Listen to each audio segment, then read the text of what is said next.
Every once in a while, we get a note from a listener saying, my dog won't take food outside. And so I don't know how I'll work on things like loose leash walking or reactivity when he just won't take food.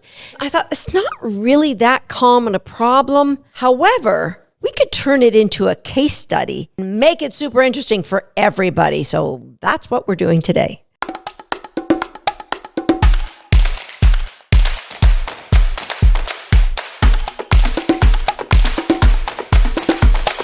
Hi, everybody. I'm Susan Garrett. Welcome to Shaped by Dog. The more people I ask, the more I realize this problem actually is more common than you would think, that dogs just don't take food. And people will say, oh, that's easy. Let's just train with a toy.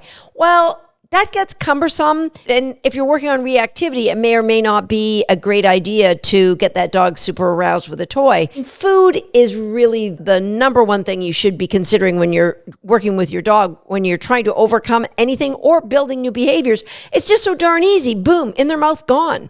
It's so much easier if a dog loves food. So why would a dog not like food? Why would a dog not want to take food outside in particular? It could be a number of things. Now, first off, it could be the dog's health. They may be sick or they may be in pain. It may even be low grade, like a GI problem that may not be, just an ongoing thing. But you really want to rule that out before you go too deep into the weeds of training. Now, it could also be a habit that, unfortunately, the habit gets conditioned over and over again. Like I see this in sports. I see this all over. When a dog gets worried and they stop taking food or they won't do anything, the owners start saying things like, it's okay, attaboy, come on, you can do it.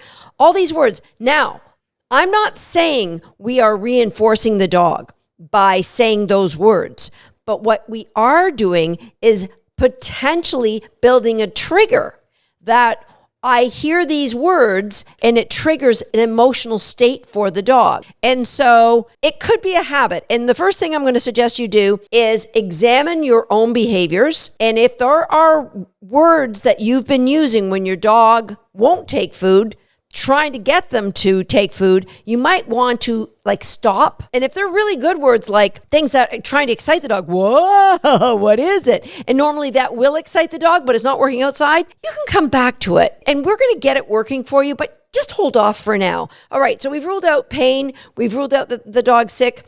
We've ruled out that it is a habit. It's now all about value. Let's say you take a dog out to a bunny farm and you've got kibble as your reinforcement. The dog is highly unlikely going to take that kibble because they want to see the bunnies. They want to chase the bunnies. It's so excited. And that's probably what every other dog trainer has told you. Get a bigger meatball. Get something that's more valuable. So I'm sure you've heard people say, get higher value food, and you just want to pull out your hair. There is no high value food that my dog will take when I'm outside. So what happens is food that may work in the house suddenly lowers in value outside. It could be the dog is afraid. It could be the dog is overexcited. All right. And so it doesn't really matter the reason, but what we've got to do is bump the value up. When the dog's outside, okay, you're probably going, yeah, Susan, you got an amazing grasp of the obvious there, Einstein. And that's what I'm going to share with you, how you're going to do it. All right, we've got to be diagnosticians, first of all. And so what I want you to do is I want you to make a list of 10 reinforcers that your dog will take or that your dog should take. If your dog just won't eat food anywhere, then we got to look at experience. So number one, let's rule out, if your dog is free choice fed, meaning you put their food down and you leave it there for the day, you've got to stop that behavior because you're teaching dog to ignore food, right? Oh, it's there. I can come back anytime I want. If there were chocolate chip cookies all around me 24 hours a day, okay, that might be a really bad example. Okay, if there was food everywhere, you might lose your appetite for that food. And a lot of times that happens when dogs are free choice fed. So feeding your dog is an event. Dun, dun, dun, dun. You present them with food. You give them a period of time, 5 minutes. Whatever they don't eat in 5 minutes, boo, you take it away. It's done. I don't know why I made those sound effects. I really don't. Okay. If you are offering your dog food all the time, it should go down twice a day. They eat what they want and then you take it away.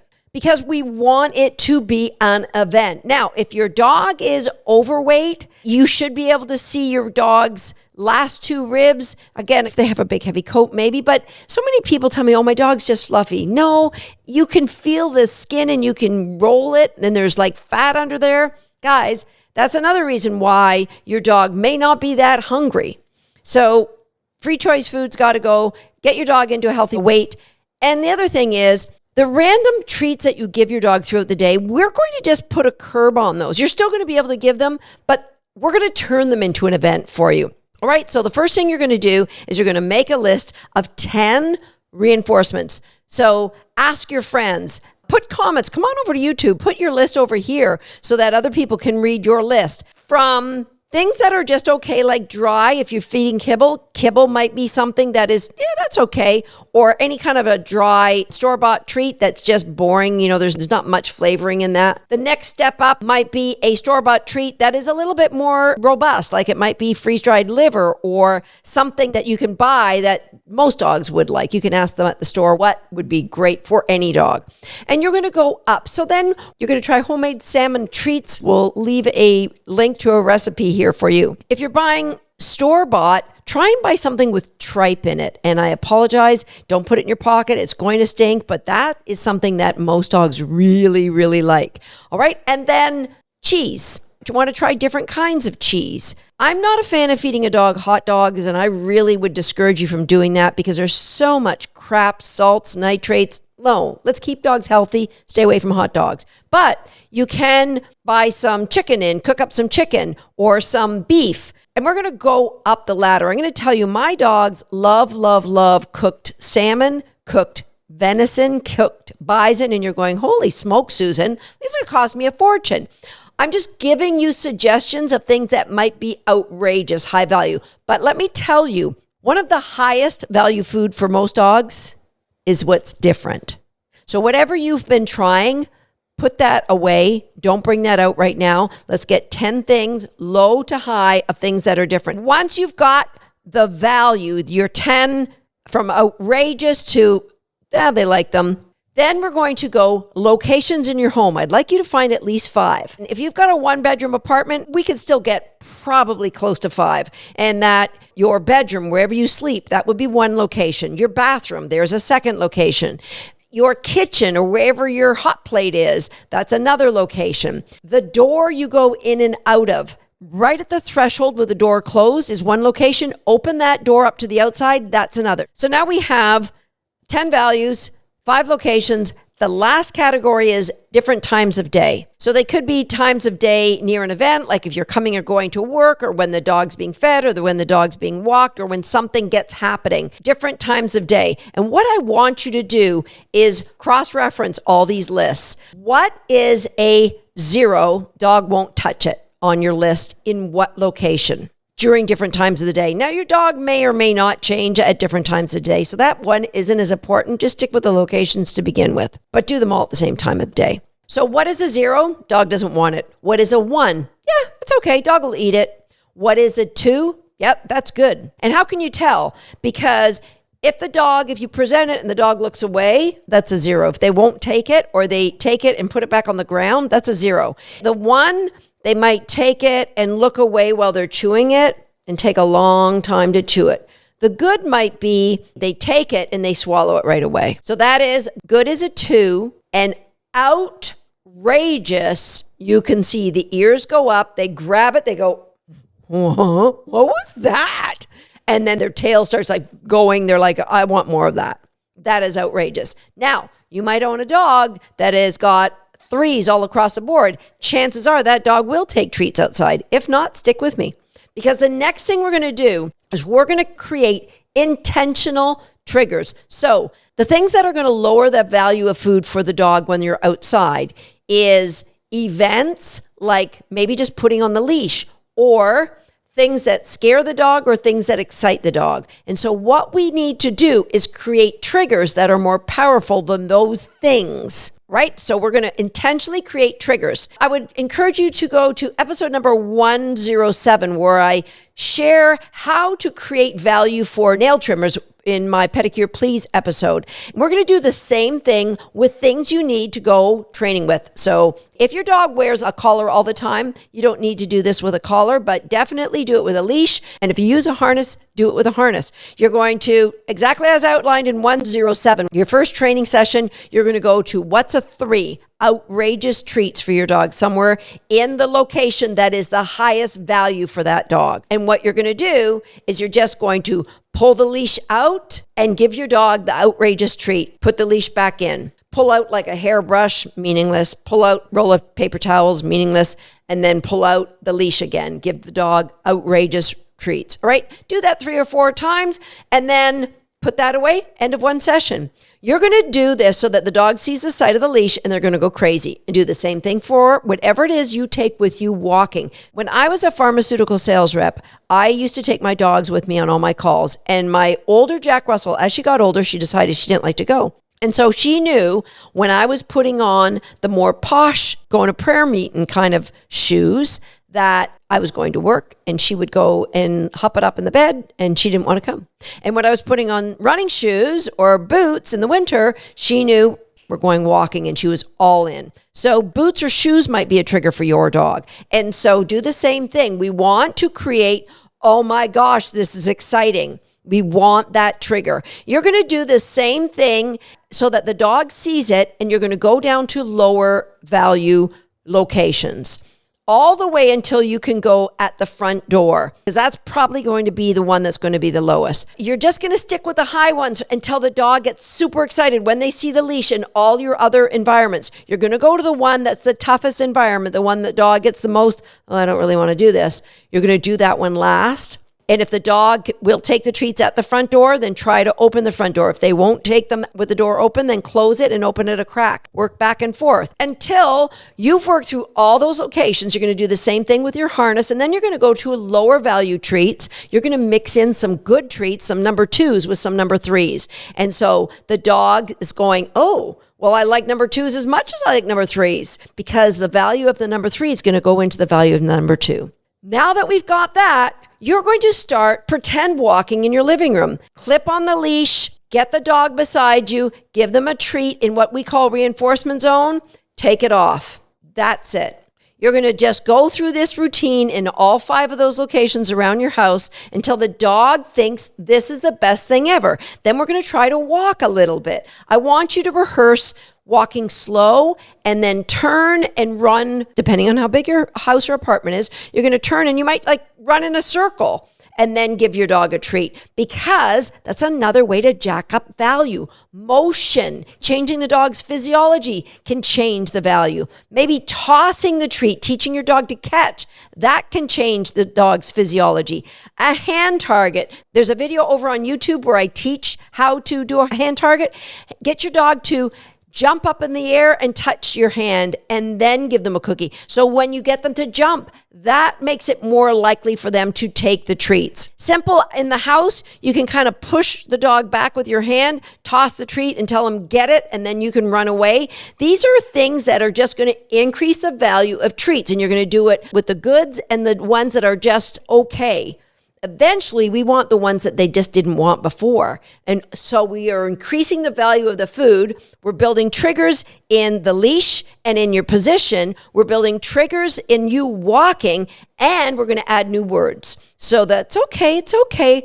We're gone. We're in the house. We're going to use words like super when the dog's excited. So that's a word that gets him even more excited because he knows a high value cookie is going to come. You say super, give a cookie, or you say, who's a good dog, or whatever it is you want to say. I like to use the word cookie, which means a really high value cookie is going to come to my dog.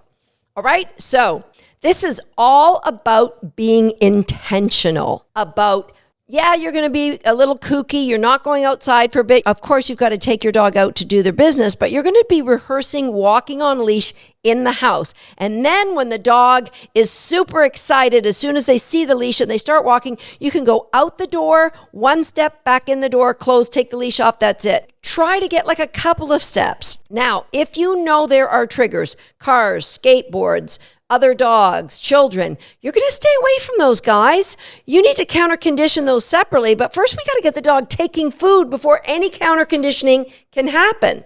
So walking up and down just a little bit in front of your house or your apartment, 2 or 3 steps, that's a huge accomplishment. And when you do it, I really want you to come back here, come over to YouTube, write in the comments of this episode, guess what? We got the dog eating cookies outside. 3 cookies first, and eventually you could mix in some number 2 cookies with the 3s, and eventually 1, 2, or 3s. Before you know it, you will have no 0 cookies because you've got that transfer of value.